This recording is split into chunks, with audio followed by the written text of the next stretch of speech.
Olá, mais uma vez estamos aqui, dando continuidade à nossa história da educação. Essa segunda parte nós prosseguimos, vamos tentar chegar até a nossa atualidade. Nós vimos então gregos, romanos e toda a educação cristã e chegamos a um momento que eu terminei dizendo sobre o Tratado de Westfália. Porque a Revolução Protestante, criou um grande problema sério, que foi justamente o debate entre a religião católica e o protestantismo, ao ponto de ocorrer uma guerra, a chamada Guerra dos 30 Anos. Eu comentei e reforço aqui o comentário que eu fiz na outra apresentação, de que a Guerra dos 30 Anos poderia ser considerada uma guerra mundial, porque envolveu a grande totalidade das nações naquela época e a morte ocorreu em um grau muito elevado, tanto por protestantes como por católicos. E, veja só, o que esse tratado que foi assinado ao final da guerra e que trouxe, de certa forma, uma paz? Esse tratado previa exatamente extirpar, vamos dizer assim, formalmente da estrutura de Estado todo e qualquer tipo de religiosidade. Lembra que eu falei que quando foram criadas as universidades, se tirou a espiritualidade do meio universitário. Agora, neste momento, estava se tirando toda e qualquer religiosidade ou referência à religião do governo estatal ou da administração estatal, de forma que, a partir de então, para prevenir guerras, nessa suposição, que o Estado, então, deveria ser laico, completamente laico. Nós vamos ver que isso vai ter bastante consequências mais adiante, porque nós estamos fazendo um caminho e esse caminho tem progressos. Mais ou menos 100 anos depois, nós temos um autor que escreveu um livro muito interessante, porque estava havendo muita coisa na Europa naquele momento, o Barão de Montesquieu escreveu aqui do Espírito das Leis. E o que ele basicamente, quis colocar, de uma maneira objetiva no papel? Veja, estava começando a ocorrer já a Revolução Industrial, Ele falava assim: os homens são todos iguais no governo republicano. São iguais no governo despótico. No primeiro, porque são tudo. No segundo, porque não são nada. Então, é muito interessante essa faceta de administração. Então, o que ele chama de governo republicano é o ápice, no caso, o melhor em termos de sistema de governo. Nós não vamos entrar nessa disputa política, porque Aristóteles não acha isso. Mas vamos ficar nesse aspecto, porque eu quero acentuar o que ele escreveu e como isso veio a influenciar depois, futuramente, a educação. Primeiramente, ele define e dá, digamos assim, os princípios da democracia. Não é necessária muita probidade para que um governo monárquico ou um governo despótico se mantenham ou sustente. Não é necessário, então, muita probidade. A força das leis o braço do príncipe, sempre erguido, isso que faz funcionar a monarquia, no outro, tudo resolve ou contém, mas num Estado popular é necessário uma mola a mais, que é a virtude. Volta essa palavrinha que eu falei, comecei a discutir com vocês lá com os gregos, aquela arete, daí veio para os romanos, a virtude nos romanos já havia caído, entrou no cristianismo, a virtude no cristianismo subiu, e a partir de 1300 começou a decair, estava decaindo muito ao ponto dele escrever esse livro preocupado e falar que para um governo popular é necessário alguma virtude. Pois é claro que numa monarquia em que aquele que se faz as leis sejam executadas se julga acima das leis. No caso, o rei, né? O rei sempre está acima das leis. Então, menos virtude é necessária que num governo popular. Porque se você tem um rei que impõe as regras, todo mundo obedece pela lei da força. Já num governo popular, é necessário que as pessoas tenham um mínimo de virtude para se autoconduzir. É claro que também que o monarca, que mal aconselhado ou por negligência deixa de fazer ou executar as leis, pode facilmente reparar o mal. Basta mudar o conselho ou corrigir-se da mesma negligência. Mas quando num governo popular as leis deixarem de ser executadas, como isso só pode vir da corrupção da República, o Estado estará perdido. Então foi um belo espetáculo o século passado, ele comentando, né? Isso daqui está em torno de 1750, ver os vãos esforços dos ingleses para estabelecerem a democracia em seu país. É uma outra faceta muito interessante, história, em entender a Revolução Gloriosa, chamada, que ocorreu na Inglaterra. Como que aconteceu a transformação da Inglaterra? E ele faz questão de falar assim, como é que a democracia cresceu no país, ao ponto de chegar um monarca, ao mesmo tempo com a Constituição. Então, uma monarquia constitucional surgiu na própria Inglaterra.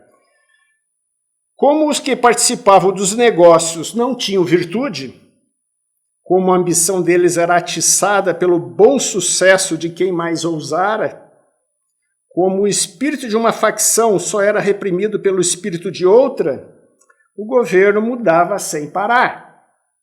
O povo, pasmo, procurava a democracia e não encontrava em lugar nenhum. Então era uma briga pelo poder, os mais fortes ficavam lutando e o povo a ver navios. Os políticos gregos, ele faz referência aqui aos gregos, que viviam sob o governo popular, não reconhecia nenhuma outra força que pudesse sustentá-la além da arete, além da virtude. Os de hoje só nos falam de manufaturas, de comércio, de finanças, de riquezas e até de luxo. Então, ele faz uma crítica seríssima à Inglaterra, que justamente estava fazendo uma nova estrutura social e política e econômica e estava expandindo isso ao ponto dele achar necessário escrever alguma coisa sobre isso.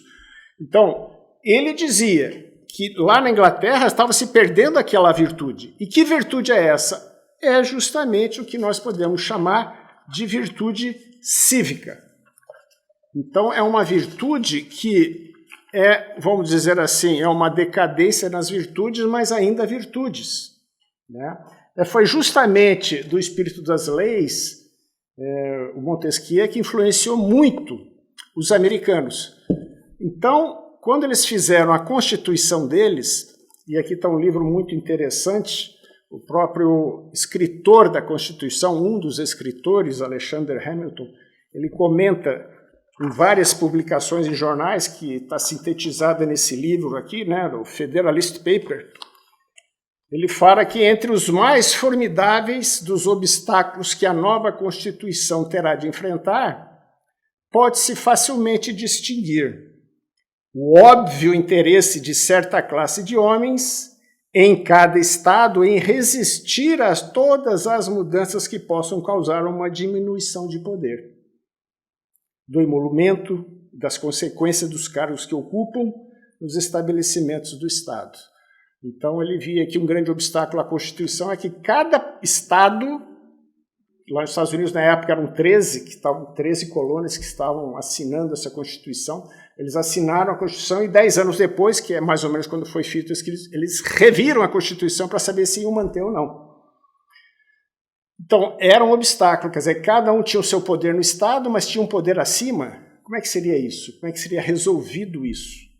Né?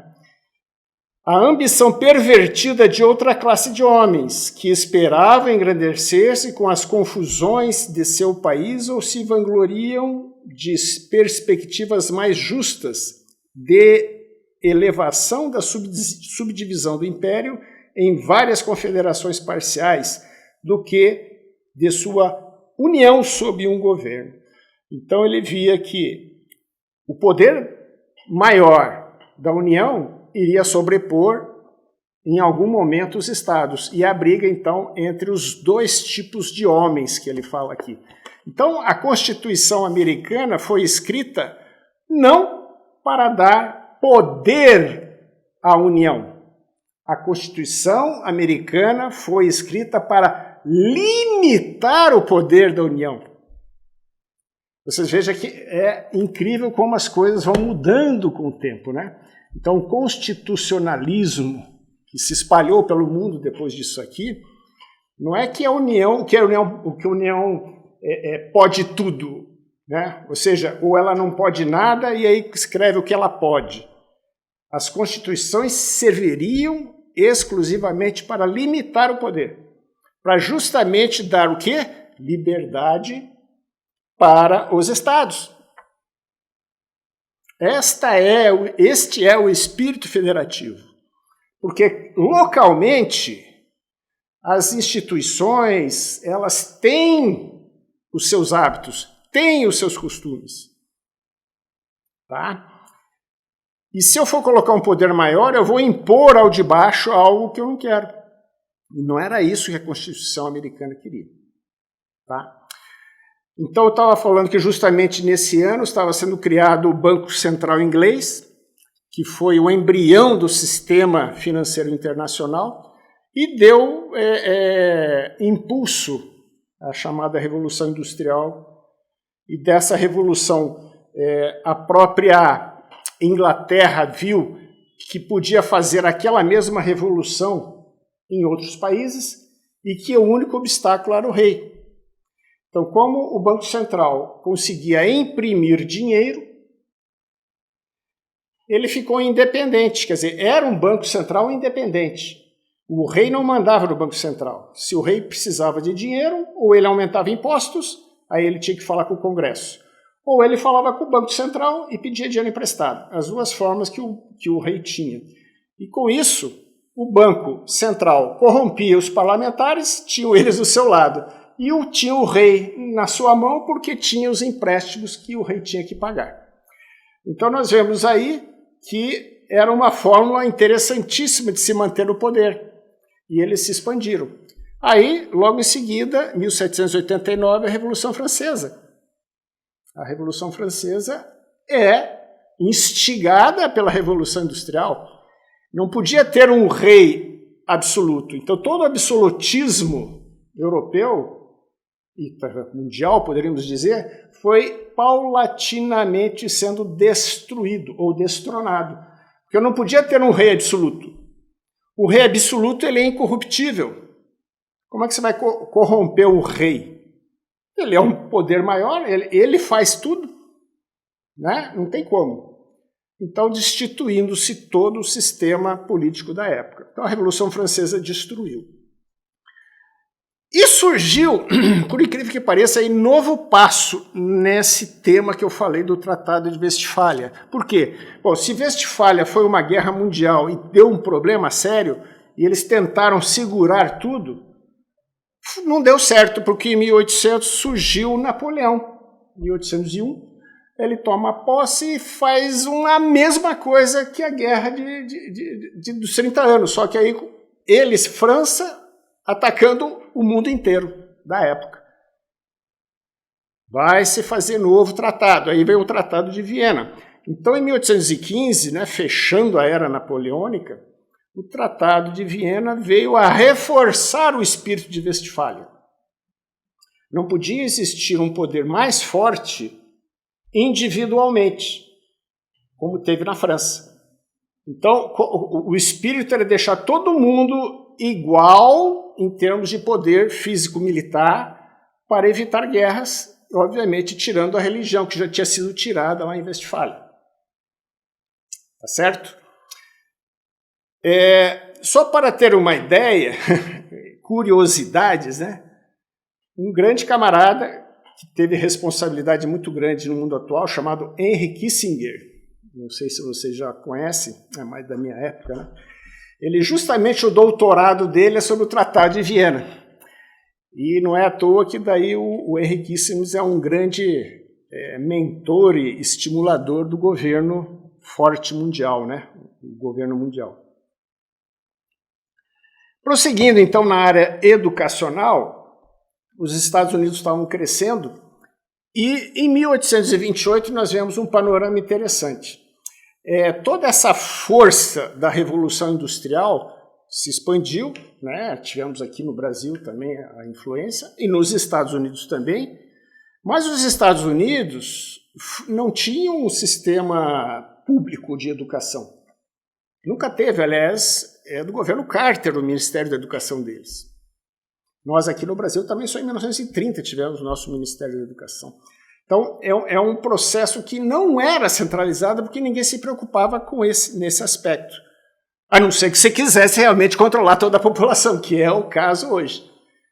E aí, uma universidade chamada Yale, né, muito famosa lá na cidade de Yale, ela criou um comitê para estudar essas modificações que estavam querendo introduzir na educação, fruto desse espírito da Revolução Industrial que estava invadindo os Estados Unidos. Ele comenta aqui: o relatório demonstra que se as universidades tivessem como objetivo principal a formação de médicos, engenheiros e outros profissionais, a única coisa a ser ensinada, e, portanto, a única que seria aprendida, seria como trabalhar. Mas seria essa a única missão do indivíduo na sociedade? Atender ao mercado de trabalho?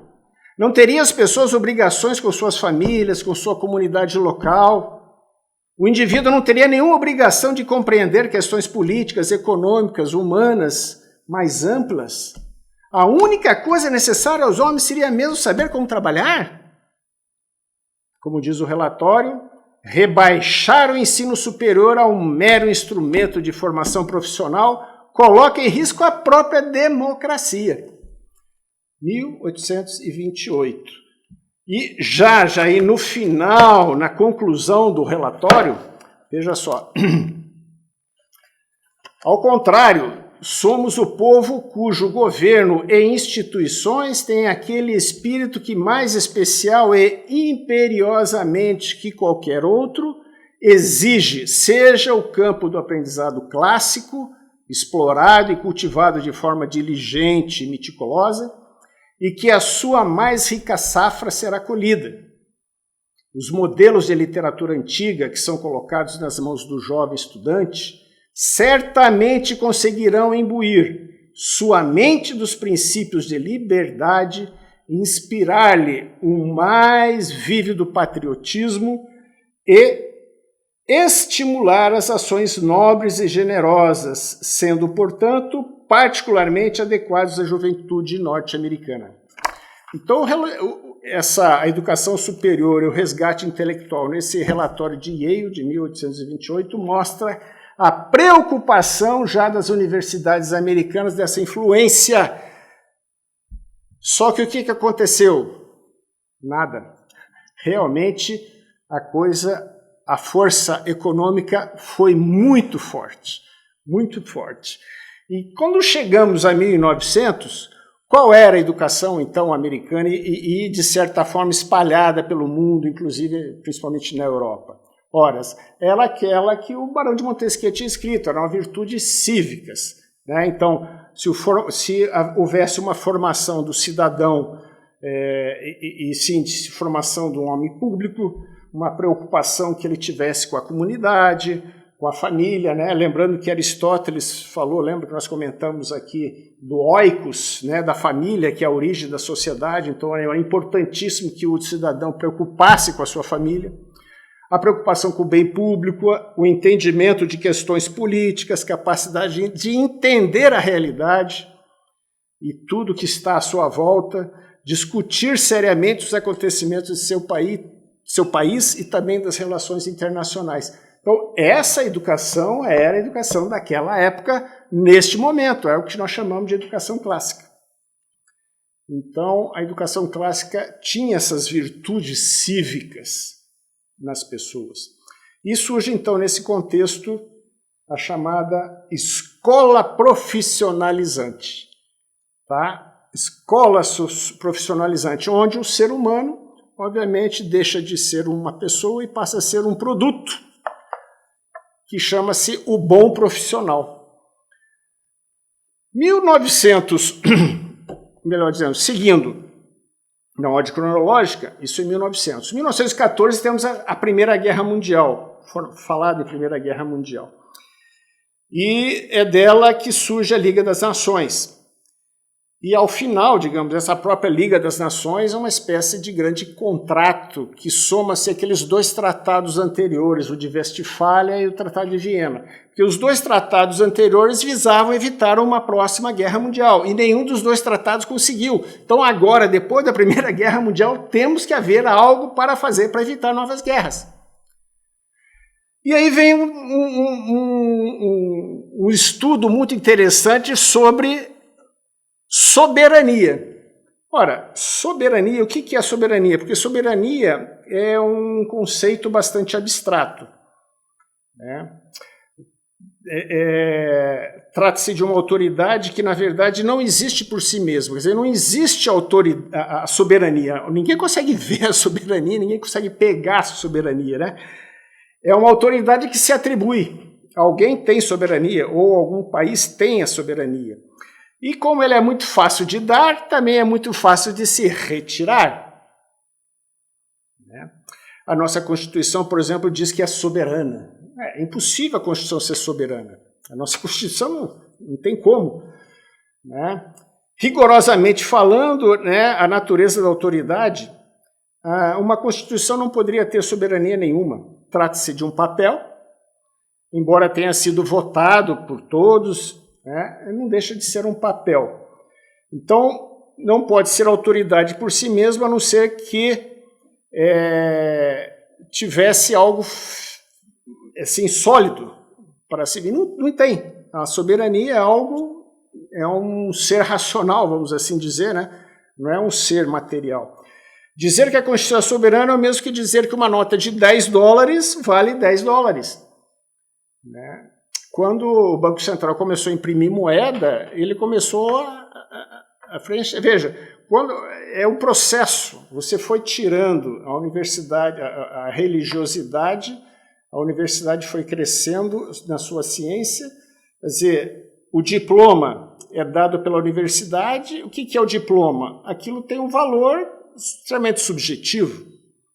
Quer dizer, aí chega, o Banco Central imprime dinheiro. Os bancos não imprimiam dinheiro, não tem dinheiro para ser impresso. O dinheiro é dinheiro, era metal, valia aquilo que vale o metal.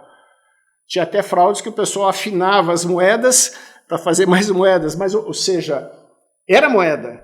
E eles conseguiram inventar um papel que valia. Olha só como a cabeça e a forma da sociedade vai aceitando essas coisas. Aí ensinaram a noção de soberania. Então, se uma nota de $10 vale $10, porque ela tem lastro em ouro. Mas e se não tiver? Hoje não tem. Hoje não tem mais o lastro em ouro. Quer dizer, se eu tenho um papel de $10, se eu for no banco, eles me dão $10 em ouro. Não tem mais isso. Tanto é que se o banco imprimir muitas moedas de $10, se imprimir o dobro de moedas de $10, de repente ele vai começar a valer $5.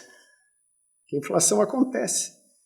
Né? Então não tem, é uma noção, né, absurda. Então, em uma soberania que na verdade não existe por natureza, mas apenas se atribui, muito facilmente usurpar-se-á a autoridade, que ela não tinha.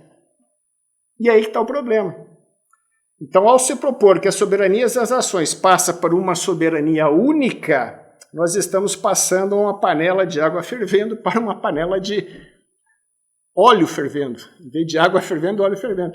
Que é justamente a Liga das Nações. Então, a Liga das Nações surgiu como sendo o embrião de algo que poderia aglutinar as soberanias das nações para, a partir daí, evitar futuras guerras. Já vamos voltar a falar na soberania. Agora, seguindo cronologicamente, nós entramos em 1918 com esse grande livro aqui chamado De Curriculum. Franklin Bobbitt escreve esse livro e ele bate exatamente de novo no conceito que nós estávamos falando ali, né? Existem 2 níveis de educação, de experiências de educação.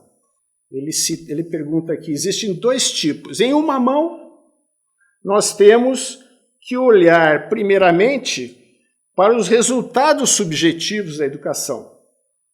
O enriquecimento da mente, a rapidez nas apreciações, o refinamento das sensibilidades, a disciplina, a cultura. Isso é um lado. Do outro lado, né, na outra mão, há aqueles que mantêm que a educação deve ser olhada primeiramente e conscientemente para a eficiência prática da ação no mundo prático. Então, quando ele vai escrever sobre o currículo, exatamente o que os alunos devem aprender na escola, ele pergunta qual será que das 2 vertentes nós temos que manter? Aquela mão que ensina aquela sensibilidade e o conhecimento ou algo prático, que é aquilo que ele vai usar na vida real? E veja, 1918 nós estamos sendo invadidos, né, digo Estados Unidos, aqui semelhantemente, invadido por essa onda industrial. O mundo estava se industrializando. Então, para que ensinar línguas antigas para os alunos? Para que se ensinar tanto? Para que aumentar tanto o conhecimento, se na vida prática a pessoa não vai usar aquilo, né? Esse era o foco de dúvida. Então, para que tantas virtudes? Se eu voltar para o lado prático da coisa, o que acontece? Ora, eu tinha corpo e alma lá nos gregos. Nos romanos, corpo e alma. Nos cristãos, corpo, alma e espírito. Já depois, aqui no Barão de Montesquieu, volta corpo e alma. Aqui, só tem o corpo. Porque eu preciso que a pessoa faça algo prático. A Revolução Industrial quer que você aprenda uma habilidade para produzir para a sociedade. Voltando agora, nós temos que acompanhar a história da educação junto com a história do mundo. 1923, então já tinha passado a Primeira Guerra Mundial. Esse senhor aqui, na realidade são 2 autores, o Philip Kerr, né, e o Lionel Kurtz, fizeram várias palestras e foram aglutinadas nessa documentação aqui de Prevention of War, a prevenção das guerras. Esse Philip Kerr, ele fazia parte do CFR. O CFR, para quem não conhece, é o Conselho de Relações Internacionais, Council on Foreign Relations, patrocinado pelo Cecil Rhodes. Então, o Cecil Rhodes adorava a Inglaterra e achava que a Inglaterra deveria ser a dona do mundo. Então, esse espírito de universalidade, o próprio Cecil Rhodes já tinha. E o Philip Kerr, muito bem formado, foi assessor imediato do primeiro-ministro inglês durante a Primeira Guerra Mundial. Nada que chegava ao primeiro-ministro não passava pelas mãos dele antes, né? E ele viveu a guerra, né? A Primeira Guerra Mundial. E ele identifica 2 mecanismos que produzem a guerra, né? Qual a causa fundamental de uma guerra? Eu poderia dizer que a causa fundamental de uma guerra e a mais ativa e constante causa não é a raça, não é a religião, não é a cor, não é a nacionalidade, não é o despotismo ou rivalidade comercial ou qualquer causa usualmente citada. Simplesmente a divisão da humanidade em separação absoluta das soberanias dos estados. Esta é a causa das guerras. Ele identifica como causa material. Então, a soberania dos estados é que provoca as guerras. Essa é a causa material. E ele identifica uma causa psicológica. O grande obstáculo do caminho de crescimento desse sentimento, né, de formar uma grande nação mundial é uma chamada, ele chama aqui de Modern Religion of National Selfishness. Ele chama de uma religião, né? Uma nova religião de nacionalismo.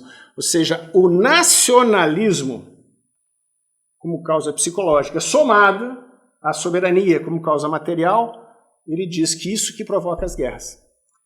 Então, portanto, o que você tem que fazer? Né? Ele, no final aqui, ele faz o seguinte comentário.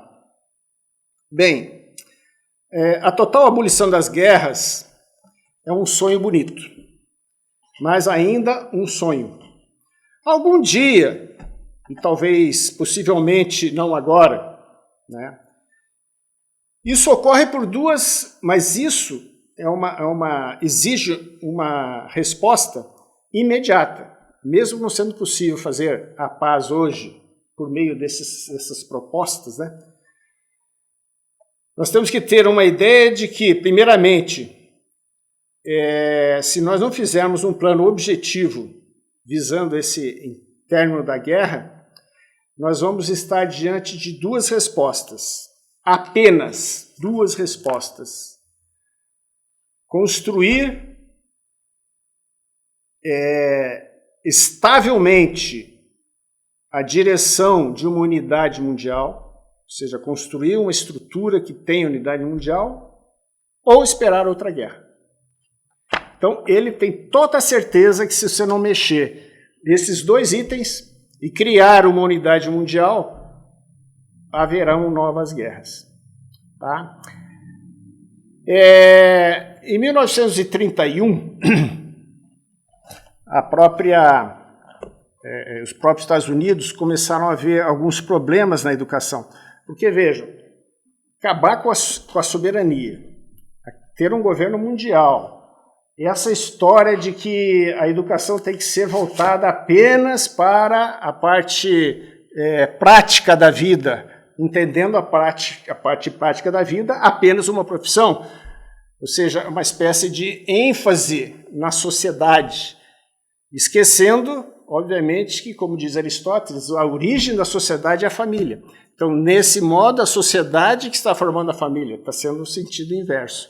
Então, Albert J. Nock, um líder, né, conservador dos Estados Unidos, ele escreve esse livro tentando dar uma ideia do que seria uma teoria da educação nos Estados Unidos.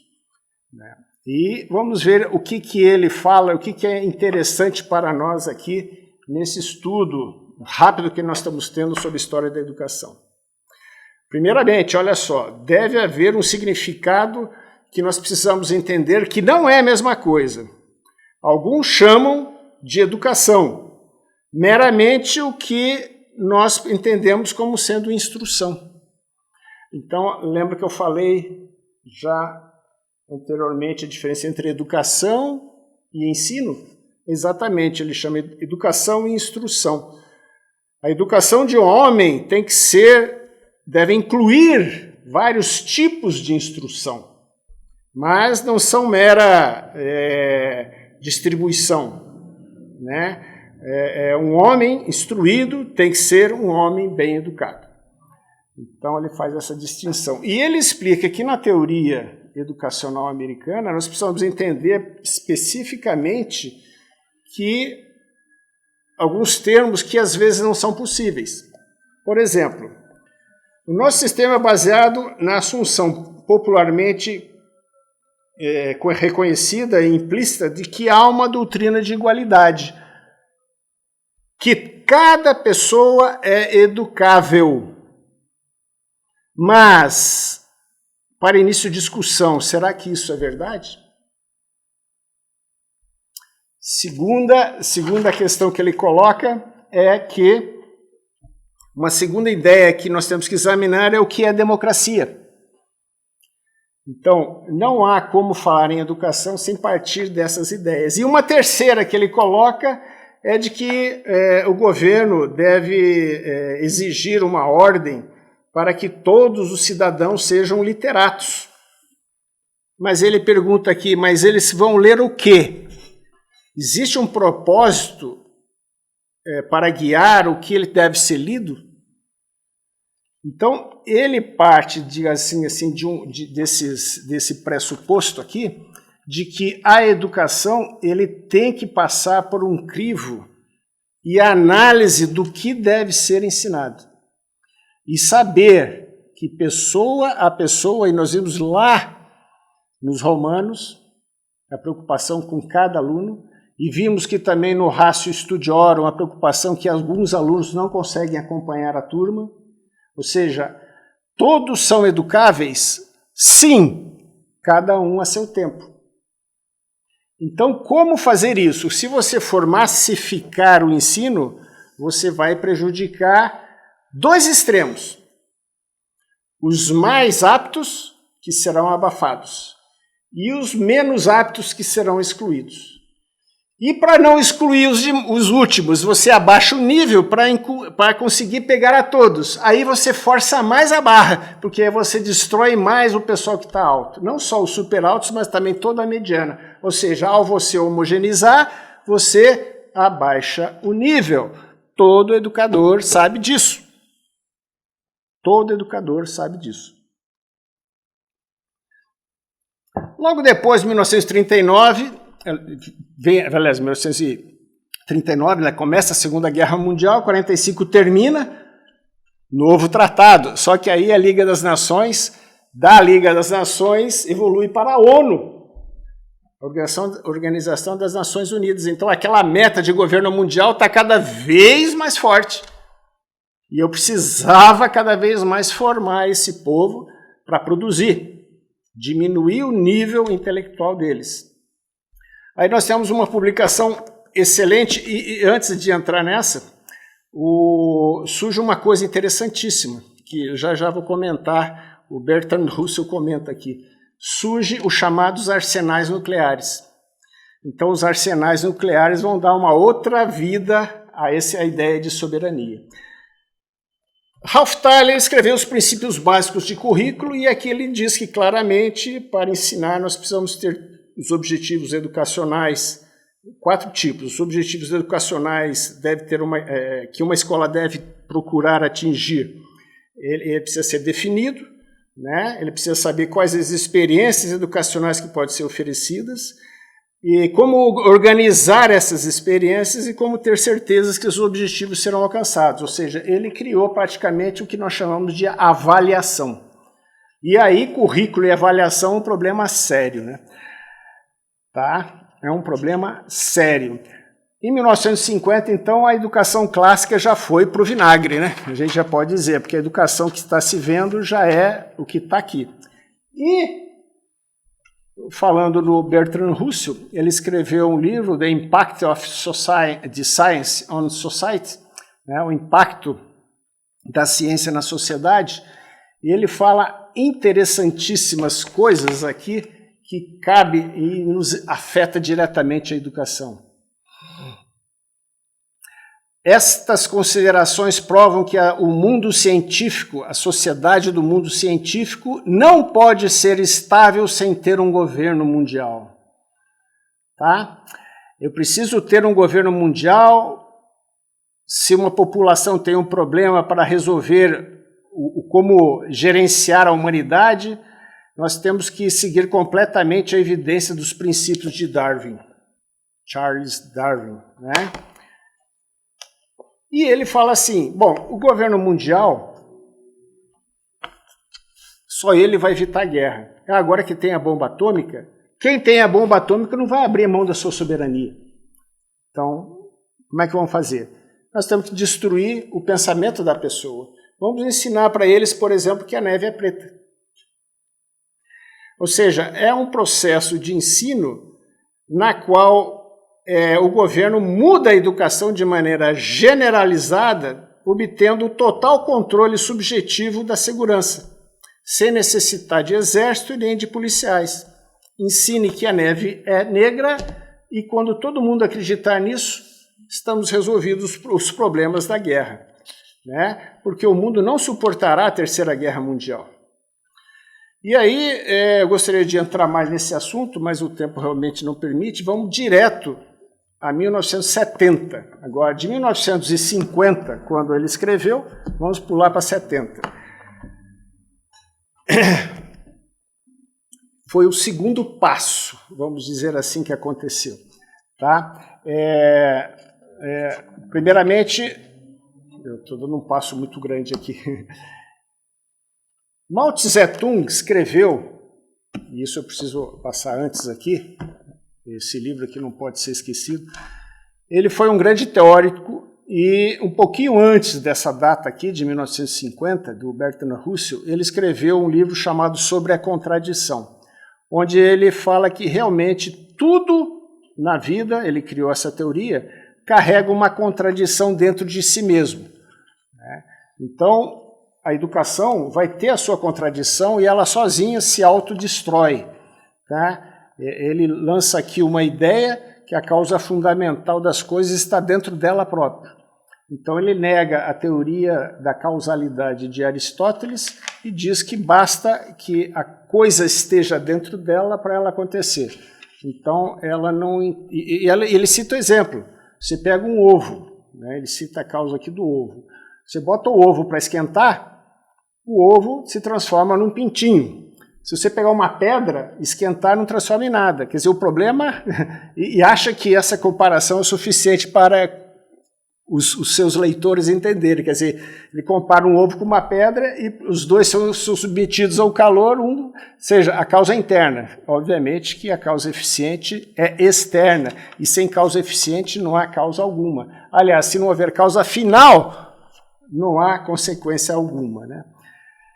E ele termina aqui justamente mostrando que a concepção dialética do mundo nos ensina, sobretudo, a observar e analisar o movimento das contradições dos diferentes fenômenos, bem como a determinar, a partir dessa análise, os métodos próprios para resolver tais contradições. Então, por que é importante isso? Porque essa teoria chinesa influenciou dois outros escritores, que foi Pierre Bourdieu e Louis Althusser, e os dois escreveram dois livros muito semelhantes falando sobre a reprodução. Então, se nós tínhamos como primeiro passo na teoria da educação a teoria da contradição, o segundo passo são esses dois livros, Pierre Bourdieu. Então, objetivamente, eles dizem que há uma violência simbólica enquanto imposição por um poder arbitrário de um arbitrário cultural. A escola é um arbitrário que impõe aos seus alunos uma concepção. Há uma violência simbólica num primeiro sentido, enquanto as relações de força entre os grupos ou as classes constitutivas de uma formação social estão na base do poder arbitrário, que é a condição de instauração de uma relação de comunicação pedagógica. Isto é, da imposição e da inculcação de um arbitrário cultural segundo um modo arbitrário de imposição e de inculcação. Isso diz o Pierre Bourdieu e o Jean Passeron. Louis Althusser escreve o mesmo livro, quase com o mesmo título, falando sobre as relações de produção. E aqui realmente ele fala que é a mesma coisa, que há uma relação de produção e que no governo capitalista a ideia é que a escola reproduza nos seus alunos uma relação produção-exploração, certo? E funciona de tal maneira que o dispositivo é praticamente como se fosse uma linha de montagem. Né? As pessoas praticamente perdem a noção de que elas estão sendo oprimidas, vamos assim dizer, usar esse termo, que já vamos comentar nisso, mas é que as pessoas perdem realmente. Mas o que se aprende na escola? Todo mundo sabe. É possível prosseguir os estudos até um nível mais ou menos avançado, sendo que se aprende de qualquer modo, ler, escrever, contar, portanto, algumas técnicas ainda, uma quantidade de outras coisas. Quer dizer, são coisas rudimentares, uma cultura científica, literária. Aprende-se assim uma certa engenhosidade. E isso é estabelecida como sendo uma dominação de classe. Então, a classe que é empregada vai estudar para ser empregado, e a classe que é, digamos, dos engenheiros vai ser engenheiro. E as classes dominantes vão estudar para ser dominantes. Nunca haverá mudança nesse sentido, e de formas a que o mundo, se não mudar, não vai acontecer grandes modificações na sociedade. Lembrando que eles são marxistas, né, e querem fazer uma revolução usando a educação, coisa que Mao Tse-tung, lá no livro dele, bolou. Eles passaram para a teoria, e por incrível que pareça, um brasileiro, já digamos assim, como sendo um terceiro passo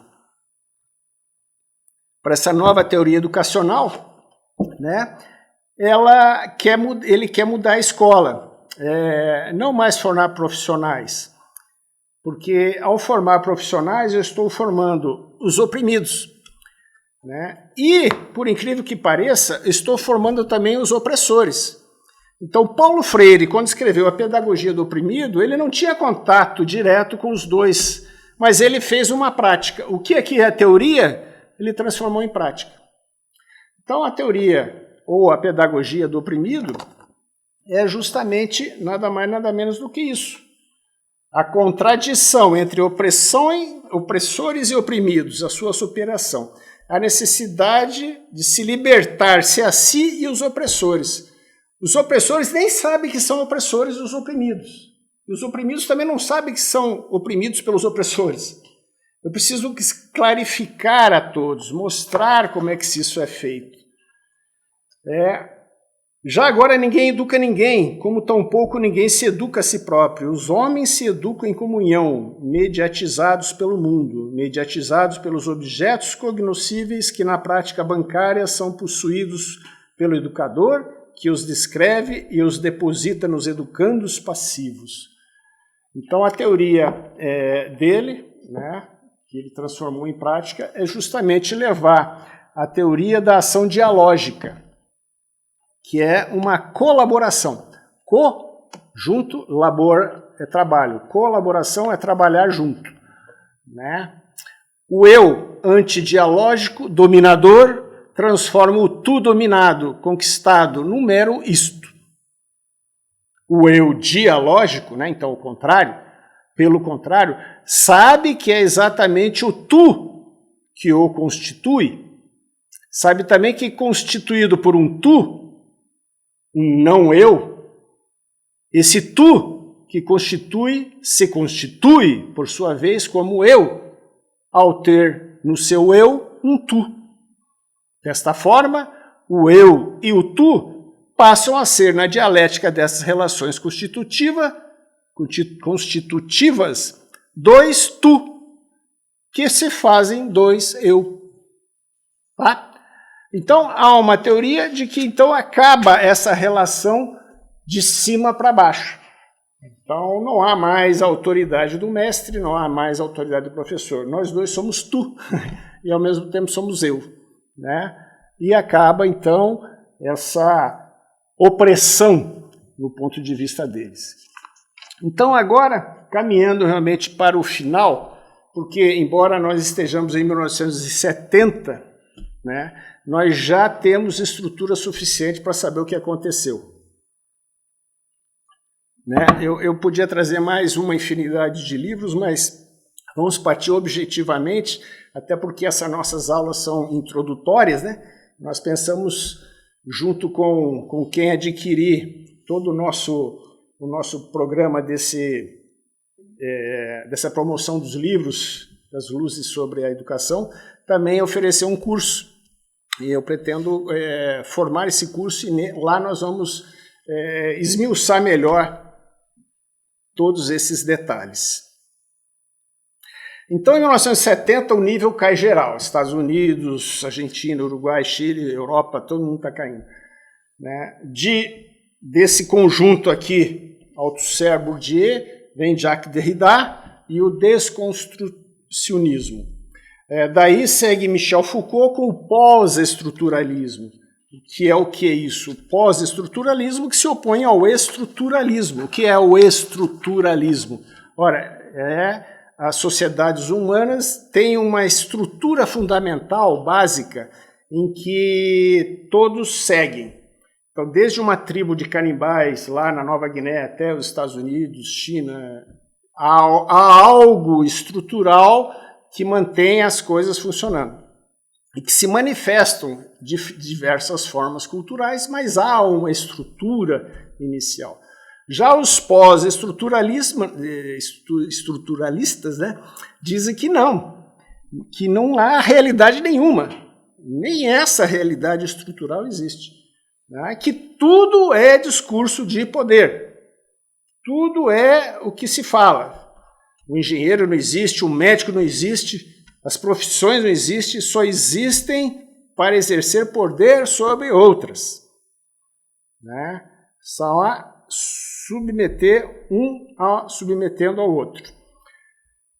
Hoje, muitas dessas coisas são aceitas, coisa que no século passado seria impossível. Porque você veja, tudo isso daqui veio destruindo o sistema educacional. Até 1950, ainda tinha resquício de uma educação formal. Então, aquele profissionalismo que aconteceu em 1950 ainda era forte. Em 1950, o profissional ainda tinha moral, ainda tinha ética, mesmo que fosse só na sua profissão. Dali para cá, como só começaram a se educar o corpo, não mais a mente, não mais a alma, somente o corpo, para que mais? Né? Então tudo foi caindo, né? Tudo foi se degenerando. Então quando nós vemos agora a pedagogia do oprimido, nós vemos que justamente é isso. Não há mais uma educação formal, há uma educação fluida, ainda mais com o pós-estruturalismo, onde a realidade não existe, só existe discurso. Então, se eu digo, por exemplo, que uma pessoa que tem algum tipo de crime não é criminosa, não é criminosa, não é criminosa. Então, ele deixa de ser criminoso porque eu estou dizendo. Então, nada mais existe. É tudo discurso. Então, o currículo para o conhecimento, na atualidade, perdeu o seu valor. Porque dizem que de 4 a 5 anos todo o conhecimento muda. Se você for fazer uma faculdade de 4 anos, quando você terminar a faculdade, ou você se matricula de novo, ou você faz o quê? Então está se perdendo a ideia do conhecimento. O conhecimento deixou de ser necessário. Né?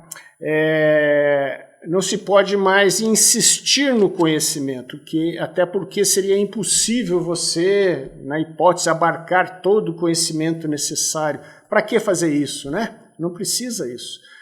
Então as escolas serão muito rápidas, serão muito mais dinâmicas, muito mais curtas, só terão certificados de frequência, não deverá mais ter diploma.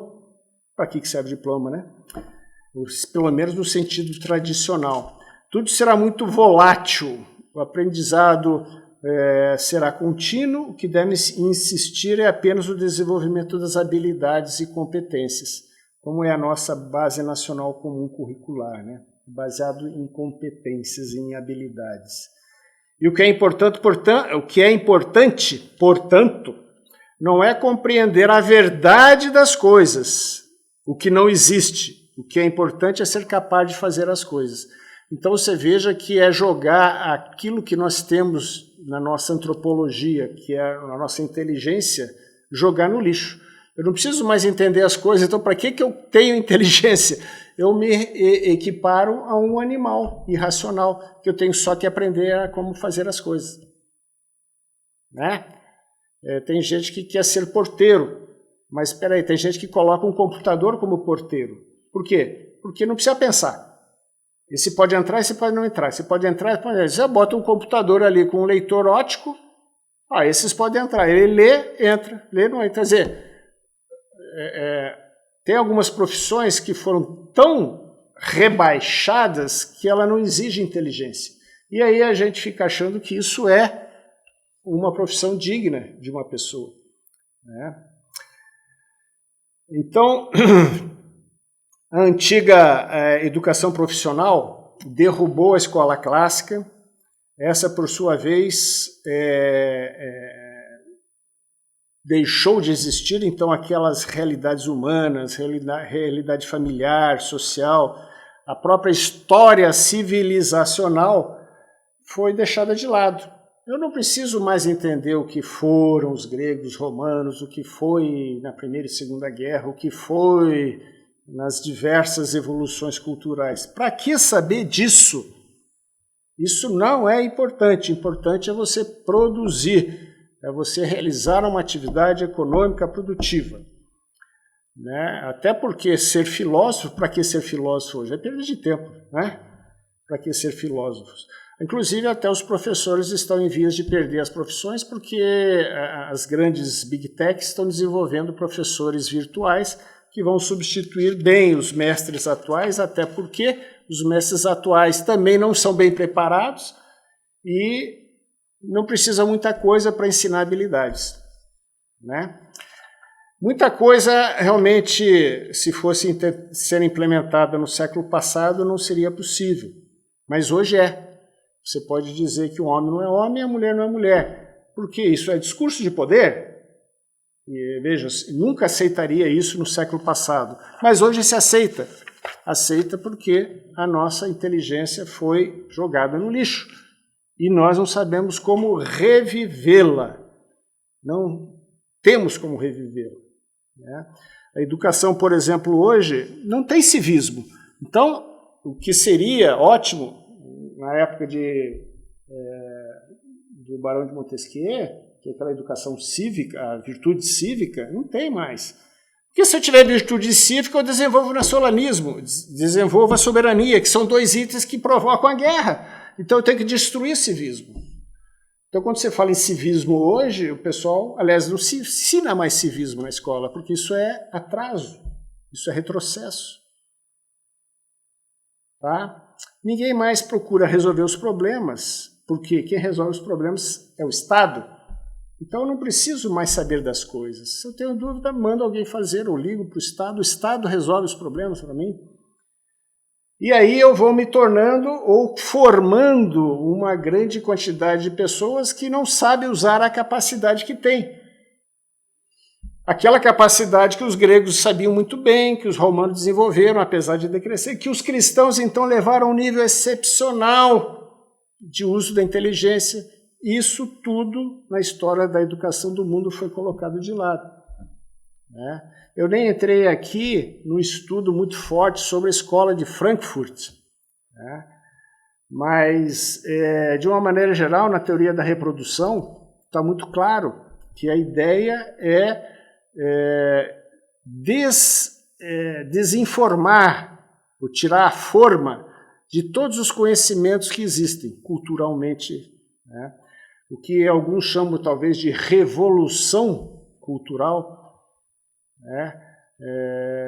Tem alguns autores que entendem como marxismo cultural, ou seja, não que o marxismo seja algo a ser aprendido, mas o marxismo cultural é justamente entrar nas escolas e destruir o conhecimento existente para levar a zero, porque a partir do zero se poderá recriar algo que nem eles sabem o que será, se é que vai surgir algo, porque o caos não produz ordem.